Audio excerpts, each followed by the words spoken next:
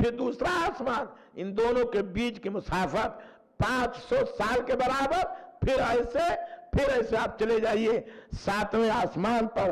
آپ کہتے ہیں پھر اللہ کے رسول نے فرمایا 7ویں آسمان پر جو کرسی ہے 7ویں آسمان پر، اس کرسی اور 7ویں آسمان کی مسافت 500 برس کے درمیان میں ہے.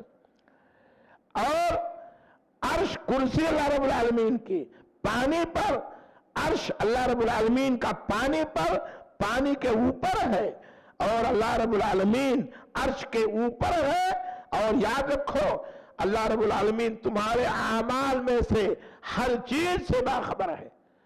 اللہ رب العالمین عرش پر ہے، اور قرآن میں اللہ رب العالمین نے 7 جگہوں پر یہ بتایا ہے. آج مسلمان ہو کر کے یہ بھی نہیں جانتے کہ اللہ کہاں ہے. بہت سارے لوگ تو یہ کہتے ہیں یا عدم علم کی بنا پر یا جان بوجھ کر توہین کی بنا پر، اپنے اقتدار کے نشے کی بنا پر، جو انا ربکم الاعلی فرعون جیسا طاغوت یہ نعرہ لگایا کرتا تھا. میرے بھائیوں ان سے پوچھا جائے اللہ کہاں ہے تو کہتے ہیں اللہ ہر جگہ ہے. نعوذ باللہ من ذالک. کتنا گمراہ کن عقیدہ ہے، کتنا گمراہ کن عقیدہ ہے. یہ آپ کو عقیدے کی پختگی آنی چاہیے. اللہ عرش پر ہے، اور اللہ کی حکمت اور اللہ کا علم ہر چیز کو گھیرے ہوئے ہے. اللہ رب العالمین نے قرآن حکیم میں فرمایا کہ اس روئے زمین پر ایک جھاڑ سے ایک پتا بھی نہیں گرتا مگر الا یعلمھا، مگر اس پتے کا علم اللہ رب العالمین کو ہے، اور اللہ رب العالمین اس بات سے باخبر ہے. اتنی بڑی اس کی ذات اور اس کا تقدس ہے. اور ایک روایت اور بھی میں سنا رہا ہوں، حضرت عباس بن عبد المطلب رضی اللہ تعالی عنہ سے ہے. کیا کہتے ہیں؟ نبی کریم صلی اللہ علیہ وسلم فرماتے ہیں ایک دن نبی کریم صلی اللہ علیہ وسلم نے پوچھا صحابہ کرام سے. ان عقیدے کا دروس نبی دیا کرتے تھے تاکہ ہمارے صحابہ گمراہ نہ ہونے پائیں. کہا اتدرون کم بین السماء والارض، اے لوگو، اے صحابہ کرام کیا جانتے ہو آسمان اور زمین کے درمیان کتنی دوری ہے؟ ہر آسمان کی دوری دوسرے آسمان کی دوری کے اعتبار سے آپ کو میں نے بتایا. صحابہ کرام نے کہا اللہ ورسولہ اعلم، اللہ اور اس کے رسول زیادہ بہتر جانتے ہیں. تو آپ نے فرمایا آسمان، دنیا اور زمین کی دوری 500 سال کے مسافت کے برابر ہے، اور ہر آسمان سے دوسرے آسمان کی بھی دوری 500 سال کے برابر ہے. مسیرت 500 سنتن. اور جو آسمان کا کتف کہتے ہیں موٹا ہونا، موٹائی جو ایک آسمان کی ہے وہ ایک آسمان کی موٹائی 500 سال کے برابر کی مسافت کا ہے. اور 7ویں آسمان اور عرش کے درمیان اور اس کے نیچے عرش کے اور اس کے اوپر سمندر ہے، اور آسمان و زمین کے درمیان میں اللہ رب العالمین آپ 7ویں آسمان پر اس کا عرش ہے، اور اس عرش پر اللہ رب العالمین مستوی ہے. اور آخر میں اللہ کے رسول نے فرمایا لیسا یخفا علیہ شیء من اعمال بنی آدم. یہ روایت سنن ابو داؤد کی ہے اور صحیح سند سے ثابت ہے. ابو داؤد میں زیادہ روایتیں صحیح ہیں. میرے بھائیوں، اور اللہ رب العالمین تمہارے ایک بھی بنی آدم کے اعمال سے بے خبر نہیں ہے. یعنی کتنے انسان ہیں، سارے چیزوں سے اللہ رب العالمین باخبر ہے. تمام مخلوقات، سمندر میں، فضاؤں میں، زمین میں، آسمان میں، سمندروں کے تہوں میں، پہاڑوں کے اونچائی پر بہت بے شمار مخلوقات ہیں. آپ ان مخلوقات کا احاطہ نہیں کر سکتے، لیکن اللہ رب العالمین کے علم میں ساری مخلوقات کا احاطہ اور ساری مخلوقات کا شمار. آپ کے عقل میں آئے نہ آئے یہ معاملہ آپ کا ہے. آپ کے عقل میں آئے نہ ہے۔ اللہ رب العالمین نے آپ کو اتنی عقل بھی نہیں دیا ہے کہ جب اللہ کی رؤیت ان آنکھوں سے نہیں کر سکتے ہو، اللہ رب العالمین کی طاقت کا اندازہ، اللہ رب العالمین کے علم کا اندازہ، اللہ رب العالمین کے قدرت کا اندازہ، اللہ رب العالمین کی بلندی کا اندازہ اور اللہ رب العالمین کی بلندی شان کا اندازہ میرے بھائیوں ان عقلوں سے نہیں کر سکتے ہو۔ یہ عقلیں تمہاری خراب ہو جائیں گی، یہ عقلیں تمہاری محدود ہیں، ان کی قوت محدود ہے، آنکھ کی قوت محدود ہے، آپ کے دماغ کی قوت محدود ہے، ہاتھ کی قوت محدود ہے، لیکن اللہ رب العالمین کی بات لا متناہی ہے، نہیں پہنچ سکتا ہے۔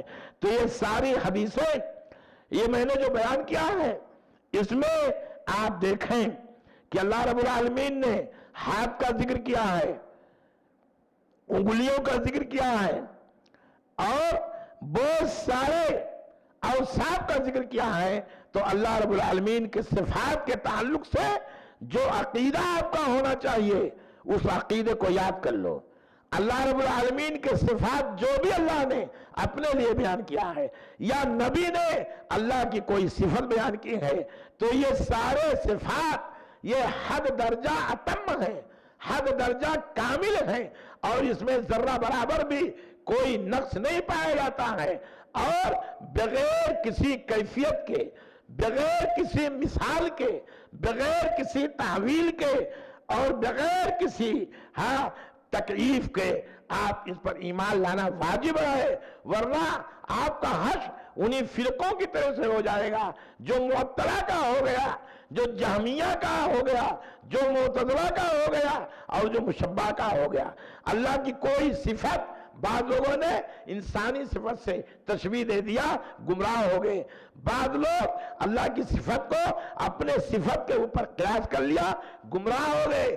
بعض لوگوں نے اللہ کی صفت کے معانی اور تعویل کر لیا، وہ بھی گمراہ ہو گئے۔ لیکن یہ ہمارا عقیدہ ہے کہ اللہ کی رفعت شان اور اللہ کی عظمت اور اللہ کے تقدس بے انتہا ہے۔ ہم میرے بھائیوں جیسے اللہ نے بیان کر دیا ہے اسے ہمیں اللہ کے ان انگلیوں پر ایمان رکھنا ہے، اللہ کے بیان کردہ ہاتھوں پر ایمان رکھنا ہے، اللہ کے بیان کردہ چہرے پر ایمان رکھنا ہے۔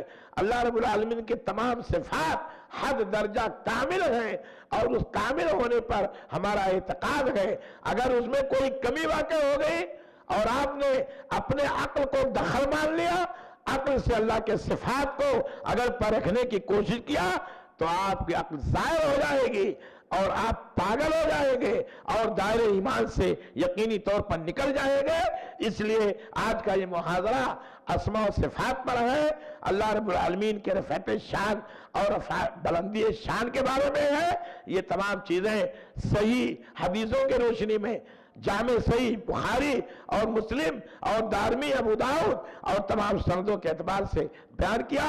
اللہ رب العالمین سے دعا ہے کہ اللہ رب العالمین ہمیں ان صفات پر ایمان رکھنے کی توفیق عطا فرمائے۔ اللہ رب العالمین ہم کو کسی قسم کی کوئی تعویل یا اس کی کوئی تفسیر یا کوئی تعطیل یا ان کا انکار نہ کریں، جیسے جہمیہ، معتزلہ اور اشاعرہ ہو گئے۔ یہ سب فرقے ہیں اور ان سب فرقوں کا نظریات اللہ کے صفات کے بارے میں یہی ہے کہ سب منکر ہیں اللہ کے صفات کے، کوئی زیادہ انکار کرتا ہے، کوئی کم انکار کرتا ہے، ورنہ انکار کرنے میں سب برابر ہیں۔ اور ایک فرقہ اسی کے مقابلے میں تشبیہ کا ہے کہ اللہ کے صفات کو اپنے صفات پر قیاس کرتے ہیں۔ ارے بھئی اللہ کی قدرت آپ کے قدرت کے بارے میں کیا ہے، اللہ کی طاقت آپ کے طاقت کے مقابلے میں کیا اندازہ کرتے ہو، یہ سب غلط ہے۔ دخل اندازی نہ کرو اور صحیح معنوں میں اللہ اس کے رسول کے اوپر ایمان لے آؤ، اللہ کی جبروت اور اللہ کی ملکیت اور اللہ کی بادشاہت پر ایمان لے آؤ۔ انشاءاللہ وہی بادشاہ ہے، ہمیشہ سے ہے، ہمیشہ رہے گا، سب سے پہلے ہے اور ہمیشہ وہ رہے گا۔ آسمان و زمین کا خالق، مالک، رازق، مربی، سارے جہان کا وہی ہے اور وہی رہے گا۔ اگر اس ایمان پر آپ کا خاتمہ ہوا تو انشاءاللہ آپ کو جنت ملے گی، ورنہ آپ کے مسائل کل قیامت میں بہت برے اٹک جائیں گے اور ایسا اٹکیں گے کہ کہیں اللہ رب العالمین ہمیں جہنم کا ایندھن نہ بنا دے۔ اللہ رب العالمین ہمیں توفیق دے کہ ہم اللہ کی عظمت کو سمجھیں، اللہ کی رفعت شان کو سمجھیں۔ اللہ رب العالمین ہمیں توفیق دے کہ ہم ان کے تمام صفات، تمام اسماء، تمام ارادے پر ہم ایمان لائیں۔ جب تک رکھے اللہ ایمان پر رکھے، اور جو ہمارا خاتمہ ہو تو ایمان پر ہو۔ ربنا تقبل منا انکا انت السمیع العلیم وتب علینا انکا انت التواب الرحیم، واستغفر اللہ لی ولکم ولسائر المسلمین، واللہ یعلم ما تصنعون، وصلی اللہ علی النبی الکریم، والسلام علیکم ورحمۃ اللہ وبرکاتہ۔ جزاک اللہ خیر۔ تو یہ تھے شیخ اسلام مدنی حفیظ اللہ جو بیان کر رہے تھے بعنوان اللہ کی عظمت اور اس کی بلندی شان کتاب و سنت کی روشنی میں۔ چلیے اب ہم سوال و جوابات کی نشست کو شروع کرتے ہیں۔ سوالات اللہ کی عظمت اور اس کی بلندی شان اس عنوان پر ہی کرنے کی اجازت ہوگی۔ سوال کرنے سے پہلے اپنا نام اور پیشہ بتائیے۔ آپ کو صرف سوال کرنے کی اجازت ہوگی، بحث و مباحثہ کرنے کی اجازت نہیں ہوگی۔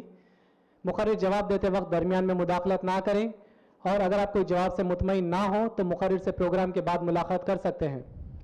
پہلا سوال بھائیوں کی جانب سے لیا جائے گا۔ بھائیوں کی جانب سے ایک سوال ہے۔ سوال یہ ہے، کیا قیامت کے دن ہم اللہ کو دیکھ سکتے ہیں؟ جزاکم اللہ حسن جزا، اللہ رب آپ کو جزائے خیر دے۔ قیامت کے بعد جب جنت اور جہنم کا حساب ہو جائے گا، جنتی لوگ جنت میں چلے جائیں گے اور جہنمی لوگ جہنم میں چلے جائیں گے، تو اللہ رب العالمین جنتیوں سے ایک سوال کرے گا کہ جو میں نے تم سے دنیا میں وعدہ کیا تھا، کیا اس وعدے کے مطابق تم لوگوں نے اپنا نتیجہ دیکھ لیا کہ کوئی کمی اور باقی رہ گئی ہے؟ تو تمام جنتی جواب دیں گے کہ اللہ، اپنے وعدے کے مطابق تو نے ساری نعمتوں سے ہمیں نواز دیا ہے، ساری نعمتیں ہمیں دے رکھی ہیں، ہم یہاں عیش کرتے ہیں، آرام کے ساتھ ہیں۔ ایسا معلوم ہوتا ہے کہ دنیا کی پریشانیاں ہم کو سب بھول گئیں، ہم نے کوئی پریشانی اٹھائی نہیں، لیکن ایک ابھی تمنا باقی ہے، ایک چیز باقی ہے۔ اللہ رب العالمین فرمائے گا کیا چیز ہے؟ قال ربی العالمین تو رؤیتک، آپ کی رؤیت، اللہ تیری رؤیت نہیں ہوئی ہے، ابھی ہم نے دیکھا نہیں ہے۔ بغیر دیکھے زندگی بھر ہم نے لاکھوں سجدے کیے ہیں، عبادتیں کیا ہے، منتیں مانگی ہیں، نذر و نیاز، اور صرف تجھی سے کیا ہے، لیکن میں نے تجھے دیکھا نہیں۔ تو حدیث میں آتا ہے کہ اللہ رب العالمین کا نور ہٹے گا اور اللہ رب العالمین اپنا چہرہ دکھائے گا، سارے لوگ، نبی کریم صلی اللہ علیہ وسلم نے فرمایا کہ سارے جنتی لوگ اپنے رب کو، اپنے محبوب کو دیکھ لیں گے اور مزید نعمت مل جائے گی، اور سب کے سب اطمینان ہو جائیں گے، مطمئن ہو جائیں گے۔ تو آج ان آنکھوں سے دیکھنا تو کوئی نہیں دے سکتا۔ حضرت موسیٰ نے بہت اصرار کیا، لیکن کہے فلما تجلی خر موسیٰ، نبی معراج میں گئے، نہیں دیکھا۔ حضرت عائشہ فرماتی ہے کہ جو کوئی یہ کہے کہ اللہ کو ہمارے نبی نے دیکھا ہے فقد کذبا، وہ جھوٹا ہے۔ انشاءاللہ دعا کرو کہ جنت میں جائیں اور جنتیوں کو اللہ رب العالمین اپنی دیدار کرائے گا اور آپ کو دکھائے گا اللہ رب العالمین اپنا جلوہ، ہم دیکھنے کی توفیق ہمیں وہاں ہو جائے گی۔ انشاءاللہ ضرور وہاں دیکھیں گے، یقیناً دیکھیں گے۔ اللہ ہمیں اس کی توفیق دے کہ ہم جنت میں جانے کے بعد اللہ کا دیدار ہم تمام مسلمانوں کو نصیب ہو۔ جزاک اللہ خیر۔ اگلا سوال خواتین کی جانب سے لیا جائے گا۔ خواتین کی جانب سے ایک سوال ہے۔ سوال ہے، قرآن میں اللہ نے کہا کہ وہ ہماری شہرت کی رگ سے قریب ہے، اس کا کیا مطلب ہے؟ ہاں، اللہ رب العالمین کے بارے میں ابھی آپ کے محاضرے میں بتایا کہ اللہ رب العالمین عرش پر ہے، اور بہت ساری آیتیں ہیں، جیسے اللہ کے رسول صلی اللہ علیہ وسلم جب غار ثور میں چھپے ہوئے تھے تب بھی کہا لا تحزن ان اللہ معنا۔ حضرت ابوبکر سے کہا کہ اے ابوبکر آپ گھبراؤ نہیں، آپ ہمارے ساتھ ہیں۔ اور قرآن نے کہا کہ اللہ رب العالمین انسان کے شہ رگ سے بھی زیادہ قریب ہے. اللہ کی معیت اور اللہ کا شہ رگ سے زیادہ قریب ہونا اس کے علم اور قدرت کی بنیاد پر ہے، ذات کے اعتبار سے نہیں ہے. اللہ اپنی ذات کے اعتبار سے عرش پر مستوی ہے. اب وہ عرش کیسا ہے اور اس کا استوا کیسا ہے، مستوی ہونے کو بھی لوگ گمراہ ہو گئے. کہتے ہیں عرش پر مستوی کا معنی یہ ہے استولا، قبضہ کر لیا ہے. نعوذ باللہ من ذالک. استولا کے معنی میں نہیں ہے، استوا کے معنی بیٹھنے کے ہیں.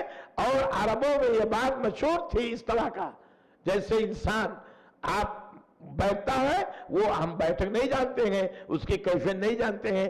عرش پر مستوی ہے، لیکن اپنے علم کے اعتبار سے، اپنی قدرت کے اعتبار سے، اپنی مدد کے اعتبار سے ہر انسان سے قریب ہے، ہر مومن سے قریب ہے. ان اللہ مع الصابرین. اللہ صبر کرنے والوں کے ساتھ ہے. اللہ کی معیت کے تعلق سے بہت ساری آیتیں اور حدیثیں ہیں، تو اس کا معنی علم کے اعتبار سے ہے، نہ کہ ذات کے اعتبار سے. جزاک اللہ خیر. اگلا سوال بھائیوں کی جانب سے ہے. سوال یہ ہے کہ اللہ نے سب سے پہلے کس چیز کو وجود میں لایا ہے؟ اس کے بارے میں اختلاف ہے. یہ مجھے روایت یاد آتی ہے کہ سب سے پہلے آتا ہے کہ اللہ رب العالمین نے عرش پیدا کیا، اور بعض روایتوں میں ہے کہ اول ما خلق اللہ القلم. ایک روایت یہ بھی ہے، لیکن یہ موضوع سے میرے ہٹا ہوا ہے، ہمارے موضوع سے ہٹی ہوئی بات ہے. اگر یہ جنرل سوال ہے تو اس میں اختلاف ہے کہ پہلے اللہ نے قلم کو پیدا کیا یا عرش کو پیدا کیا. لیکن زیادہ راجع بات یہی ہے ابھی تحقیق کے بعد کہ عرش کو اللہ رب العالمین نے سب سے پہلے پیدا کیا، اور اس کا عرش پانی پر تھا. اور عرش یہ مسئلہ ذرا بحث کے قابل ہے، اور اس میں تفصیل کی ضرورت ہے، اور اس میں زیادہ گھسنے کی بھی ضرورت نہیں ہے، اور اس میں اس کے علم سے آپ کے عمل میں بھی کوئی فرق نہیں پڑے گا. اس لیے یہ سوال پڑھ کر کے آئندہ کوئی بات بتاؤ، کہو، یہ سوال دو، تو انشاءاللہ ہمارے موضوع سے یہ ہٹا ہوا ہے. لیکن اجمالی طور پہ جو علم تھا ذہن میں معہود ذہنی جسے کہتے ہیں، وہ بتا دیا. اللہ رب العالمین ہمیں اور زیادہ علم سے نوازے. جزاک اللہ خیر. اگلا سوال بہنوں کی جانب سے ہے. سوال یہ ہے کہ اللہ کی کرسی کو فرشتے سنبھالے ہوئے ہیں، اس کا کیا مطلب ہے؟ ہاں، کرسی نے عرش کے بارے میں آتا ہے کہ اللہ کے عرش کو فرشتے سنبھالے ہوئے ہیں. تو قرآن میں سورہ الحاقہ میں ہے. اللہ رب العالمین نے فرمایا اب اس کی کیفیت ہم نہیں جانتے، لیکن عرش کے پائے کو فرشتے سنبھالے ہوئے ہیں. 8 فرشتے ہیں. قرآن میں ہے سمانیہ، ہے کہ نہیں؟ سمانیہ کیا ہے؟ ہاں، تو ایسے سمانیہ کا ہے، اس میں آیت میں ہے، جس سے اس بات کا پتہ چلتا ہے کہ اللہ رب العالمین کا عرش ہے، اور عرش کی کرسی اللہ رب العالمین کے وہ سنبھالے ہوئے ہیں. اب کرسی، عرش پر کرسی ہے، کرسی الگ ہے. یہ تمام چیزیں عرش کے تعلق سے، کرسی کے تعلق سے، میزان کے تعلق سے، یہ ساری چیزیں یہ ہیں کہ جتنا اللہ کے رسول نے یا قرآن نے بتایا ہے اتنے پر ہم اکتفا کریں گے. اس سے زیادہ ہم کوئی گفتگو اس کے بارے میں نہیں کر سکتے ہیں. ہاں، یہ دیکھو وَالْمَلَكُ عَلَىٰ أَرْجَائِهَا وَيَحْمِلُ عَرْشَ رَبِّكَ فَوْقَهُمْ يَوْمَئِذٍ ثَمَانِيَةٌ. یہ سورہ الحاقہ کی 17 نمبر کی آیت ہے. اس سے واضح ہے کہ اللہ رب العالمین کے عرش کی کرسی، عرش کا پایا یہ فرشتے اٹھائے ہوئے ہیں. 8 فرشتے ہیں. اب وہ پایا کیسا ہے، وہ تخت کیسا ہے، کیسے سنبھالے ہوئے ہیں، یہ چونکہ علم اللہ کو ہے، نبی نے ہم کو نہیں بتایا، اس لیے اس پر ہمیں ایمان ہے، پورا یہ ایمان ہے. اگر ایمان میں ہم کمی رکھیں گے تو ہمارا ایمان سے خارجہ ہو جائے گا. اللہ ہمیں اس کی توفیق دے. جزاک اللہ خیر. ایک آخری سوال بھائیوں کی جانب سے لیا جائے گا. سوال یہ ہے، نبی صلی اللہ علیہ وسلم کی فرما برداری کرنے پر کیا اللہ کی عظمت میں گستاخی ہوتی ہے؟ اللہ کی فرمانی، نافرمانی. اچھا، نبی اکرم صلی اللہ علیہ وسلم کی نافرمانی کرنے پر کیا اللہ کی عظمت میں گستاخی ہوتی ہے؟ ظاہر سی بات ہے. قرآن نے کہا مَن یُطِعِ الرَّسُولَ فَقَدْ اطاع اللہ. یا ایھا الذین آمنوا اطیعوا اللہ واطیعوا الرسول، جب اللہ اور اس کے رسول کے اطاعت کا حکم ہے اور نبی کی اطاعت کی سرٹیفکیٹ عرش سے آئی ہے، عرش سے اللہ رب العالمین نے جبریل کے ذریعے سرٹیفکیٹ دے دیا کہ جس نے ہمارے نبی کی اطاعت کیا اس نے اللہ کی اطاعت کی۔ اب اگر نبی کی اطاعت میں نماز، روزہ، زکوٰۃ، سارے معاملات میں اگر نافرمانی کرتے ہو تو گویا کہ اللہ کی ایک بات کو ٹالتے ہو اور انکار کرتے ہو تو اللہ کی عظمت میں یقیناً کمی آ جائے گی۔ اللہ رب العالمین ہمیں بچائے اللہ کے رسول کی نافرمانی کرنے سے۔